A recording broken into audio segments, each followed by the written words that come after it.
What's up, the boxing world? Welcome to Strictly Boxing with Derek Poppy Rolon. Man, we back here. I welcome you all back to my show, man. I appreciate you guys stepping in, checking out what we're doing at Strictly Boxing, man. If you're new to the channel, hit the subscribe button. I appreciate it. If you already a member, already subscribed, man, I appreciate your support, man. And if you like the channel, man, put a thumbs up for me, man. Listen, this is Derek Poppy Rolon, man. Today I got a show I want to talk about, man. I want to talk about something that's in the area of boxing where, how do we know? How do we know? And when can we say that a fighter is actually a good fighter? I mean, like, so many people is building up their fighters by fighting sure wins. How can we say, okay, he's a good fighter? Okay, he's 5-0, he's 6-0, he's 7-0. He knocked out this guy, he knocked out that guy. But everybody he fought, record was lopsided on the negative side. And how can we say, okay, he's a good fighter? He that dude, he knocked out it. The worst thing to me, I'm telling you, and I've said this before on previous podcasts. Listen, the worst thing to me is a fighter get in the ring, knock out a bum, and jump all around him, jump on the ropes, and yay, like they really did something. And you fought a guy that was 0-8 or something like that, man.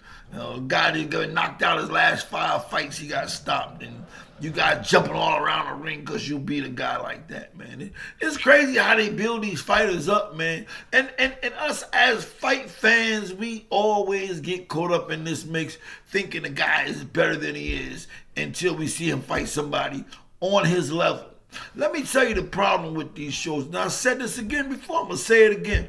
Listen, when you go up against a fighter who you are supposed to win, you don't train right. You don't give it your all. You don't sacrifice. You're not really, you're just getting in the ring. Now, if you get in the ring with one of these guys and they don't get the message, you ever heard they didn't get the memo that they were supposed to lose? Let me tell you something. Let me tell you, when that happens, and you're not prepared and you ain't, ready for the 10 rounds, then we get these upsets. Like my fighter, man. We got a big fight coming up, man. Danny Gonzalez, man. Dangerous Danny Gonzalez, man. My fighter that we trained, Rodney and I are doing a really good job with him, man. We appreciate all the support, man, from the boxing world, man. Danny's a hard worker. We got a stablemate, Sebastian Carger. Both of them dedicated travel fighters, man. And what I want to say about this, when you're in the field and you're starting to learn when you make these fights, and these fighters they don't want to fight. Like, when do you supposed to fight? Okay? When do you supposed to fight somebody on your level? I keep asking this question. How do we know this guy's a good guy? And then you got guys like let's picture now. Devin Haney, I saw him as a great fighter. I saw him as a good fighter. He looked really good against Ruger Moore, what's his name? He looked good against him. I thought he was really on that level. But he's one of them guys that they took over to Mexico. They gave him bum after bum after bum to get him up there, make him think he's better than he really is. Then he get in the ring with somebody that's on his level, and you see the real him. Although I gotta respect him the way he lost to Ryan Garcia. I'm gonna give him respect for it because he kept getting up, showed tremendous heart, and he was in the fight. I'm not gonna take that away from him. But that's the way people doing it, man. They're taking their fighters. You're taking your fighters overseas, or you're taking the fight and you're building them up. When does it stop? When does it say, okay, we got enough experience, now let's fight? These guys don't want to fight, man. These guys don't want to fight, man. I had Danny matched up with a guy 9-0. Now we 5-0. Okay, listen, he's 9-0. We're 5-0. Let's do it. And they don't want to fight. I think they got a big advantage on us. Why don't they want to fight? because they want sure wins. They want sure wins. And I'm going to tell you what happens when I keep just saying it just now. You don't train right. You don't sacrifice. You know, you got to have a little bit of fear in you. You gotta remember Rocky Balboa when he was talking to Tommy Gunn. He said, fear is like your best friend.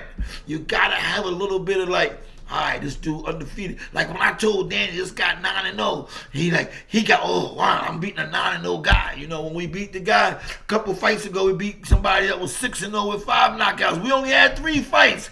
We was 3-0, the guy was 6-0. We took the fight, we stopped him in the first round. But what Danny said was, because he knew he was going in the ring with an undefeated fighter, he trained harder. He sacrificed more. He was more prepared.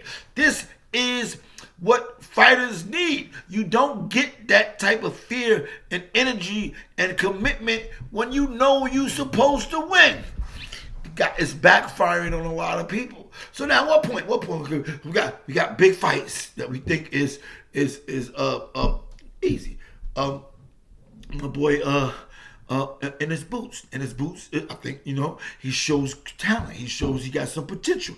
We don't know how good he is. You know, who he really fought. We don't really know. Okay? I think if I was his trainer, I wouldn't have fought Virgil Ortiz either. I wouldn't have fought him. Everybody say Virgil ain't no good. I think Virgil's a great fighter. I think Virgil is going to beat Madrimov. That's just my opinion. I think they build Virgil right, but Virgil could fight. Now, and it's got another fight that he's fighting Venezuela. Now Venezuela can fight. Like, so now we get to see, really, is he really who they say he is? I talked to one of my man, Malik. Malik told me he's taking Venezuela over Ennis. But I'm gonna tell you something. When do the fighters gotta fight somebody that fight? The fans is being fooled. Everybody think that they're these guys are so good.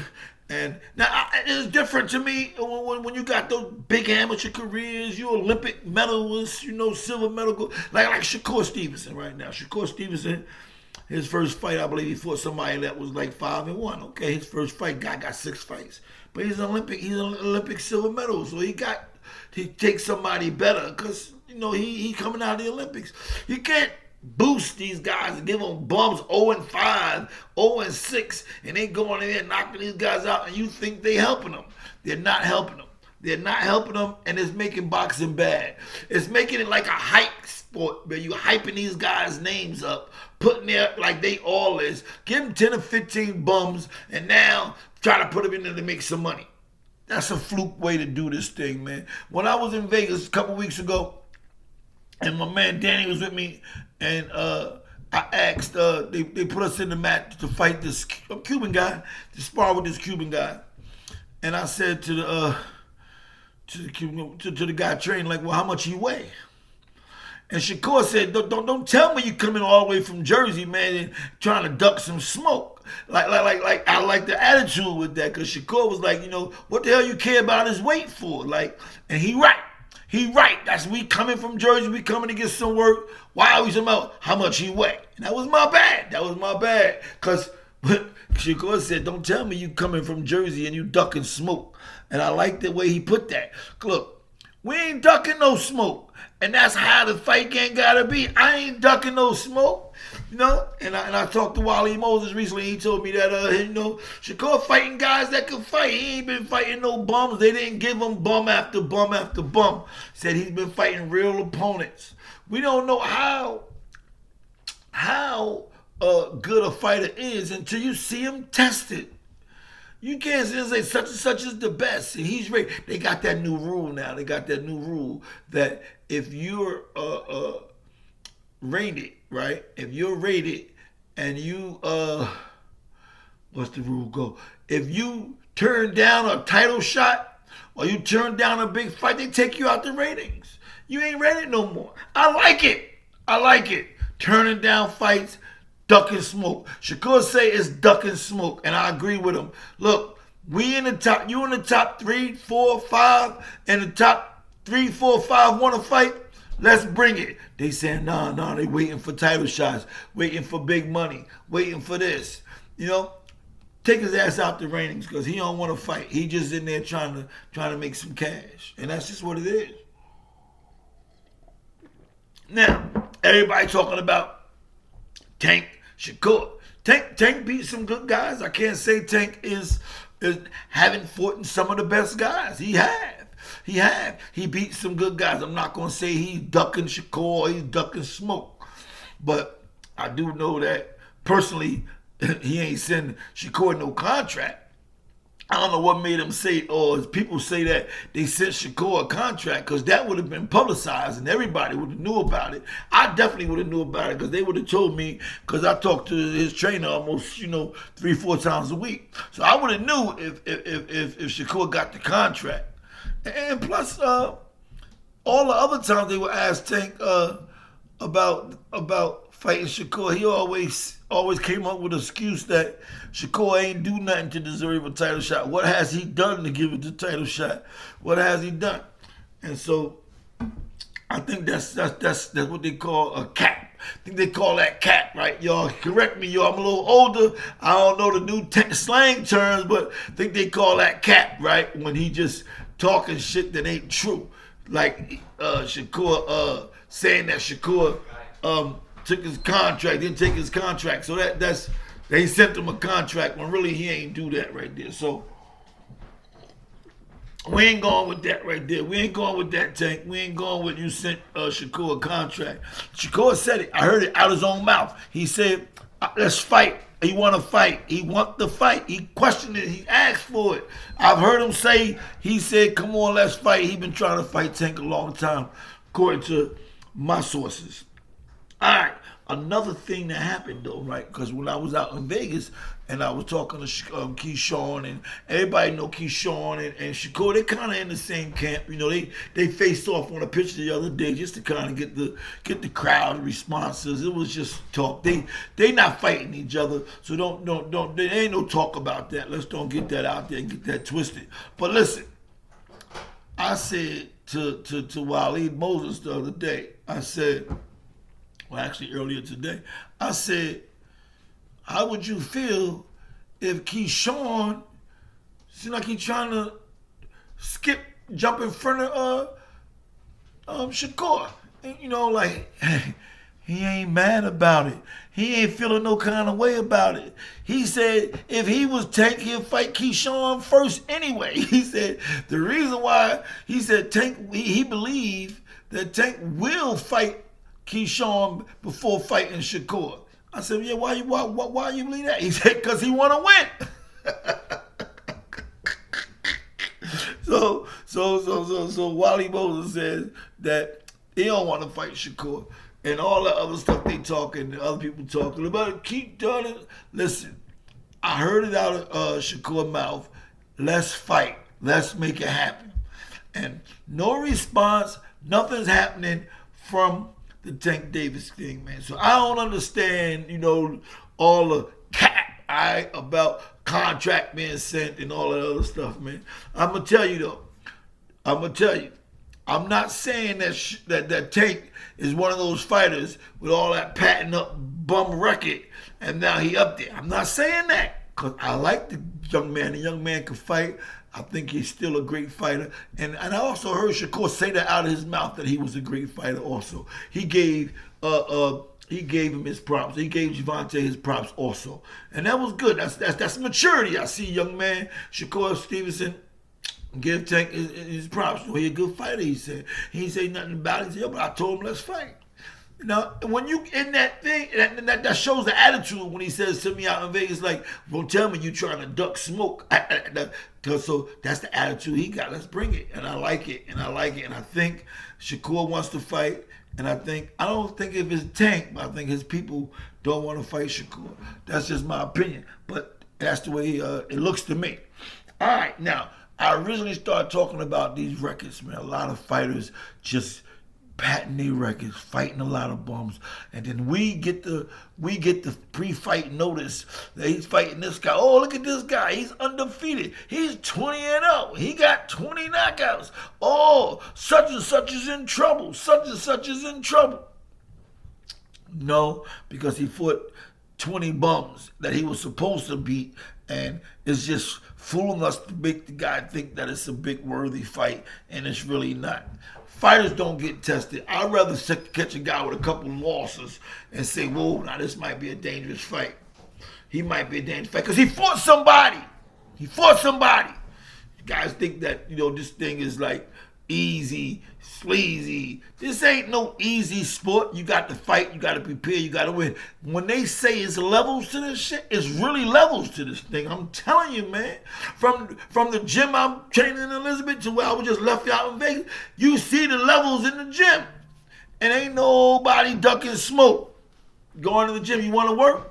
Ain't nobody talking about we taking it light and we having fun. No. Do you want smoke or not? Everybody in the ring trying to get work.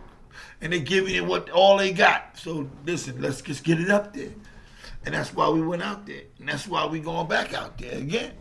Listen, let me tell you. The boxing game is tricky. The boxing game is tricky because people trying to make the business part. So you might be good. We're just gonna get you a couple of fights. Let me just think, like, how does it make you train? How does it make you feel when you beat up a guy 0-8? He 0-8 and you knocks him out and you jumping around the ring like you did. Now that shouldn't make any sense. But how it make you feel when you fight a guy he 8-0 and you beat him? It's a whole new vibe. It's a whole new feeling. That's where we at. That's the type of fight we want. Now, I ain't saying we fight big fighters and all that, because some people say no. But you fight somebody on your level. I'm 5-0, you 6-0, 7-0. You can have a little more experience. Let's work. Come on, let's get the fight in. This is Derek Poppy rolling that Strictly Boxing, man. Listen, man, like the channel. I appreciate it if you put the thumbs up. If you haven't subscribed to the channel, man. I appreciate it. And look out for us, man. Dangerous Danny Gonzalez is fighting in Atlantic City. I got Sebastian Corgat also fighting in Atlantic City March 8th. It's going to be some fights in Atlantic City March 8th at the Hard Rock Casino Hotel. This is Derek Poppy rolling that Strictly Boxing. Peace.